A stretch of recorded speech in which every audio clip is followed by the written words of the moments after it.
சிந்து பைரவி சீரியல்ல ஆறுமுகமும் பைரவியும் உள்ளார வர்றத பார்த்துட்டு அன்னபூர்ணி பயங்கரமா கோவம் வந்து இங்க எதுக்குடா வந்த, நான் உயிரோட இருக்கனா இல்ல செத்துட்டான்னு பார்க்க வந்தியா அப்படின்னு திட்டுன்னு திட்டுறாங்க.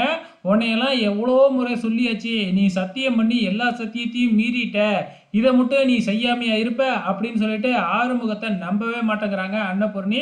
அது மட்டும் இல்ல, இதுக்கப்புறம் உனக்கு இந்த வீட்டில் இடமே கிடையாது, தயவு செஞ்சு இந்த வீட்டை விட்டு வெளியில போ அப்படின்னு துரத்திடுறாங்க. அந்த நேரம் பார்த்து நம்ம சிவாவும் நம்ம சிந்துவும் அங்கே வராங்க.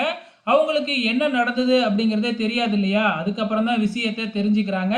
அப்போ ஆறுமுகம் மறுபடியும் ஒரு தடவை சொல்கிறாப்புல, நான் போதையில் இருந்தது உண்மைதான், போதையில் இருக்கிறதுனால தான் நான் ரோட்லேயே படுத்திருந்தேன், அந்த வள்ளி தான் என்னை வலுக்கட்டாயமாக வீட்டுக்கு அழைச்சிக்கிட்டு போனா, அங்கே போய் நான் படுத்து தூங்கிட்டேன், நீங்கள் வந்து எழுப்புனீங்களே அப்போ தான் நான் ஏந்திரிச்சேன், அது வரைக்கும் எனக்கு என்ன நடந்ததுன்னே தெரியாது, தயவு செஞ்சு நம்புங்க, நான் எந்த தப்புமே பண்ணவே இல்லை அப்படின்னு ஆறுமுகம் திரும்பி திரும்பி சொல்கிறாப்புல.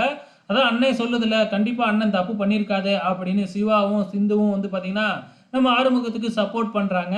ஆனாலும் அன்னபூர்ணி தயங்கி தயங்கி நின்றுட்டு இருக்கிறாங்க. இந்த மக வேறைய அன்னபூர்ணியை அவ்வப்போது ஏற்றி விட்டுக்கிட்டே இருக்கு.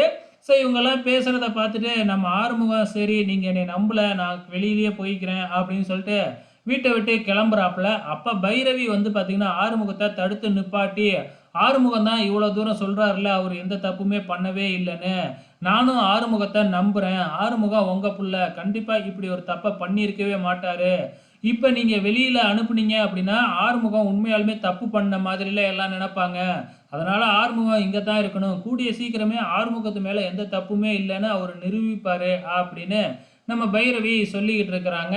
ஸோ இதோட இன்னி எபிசோடு முடிஞ்சிருச்சு. வெயிட் பண்ணி பார்க்கலாம் நாளைக்கு என்ன நடக்க போகுதுன்னு.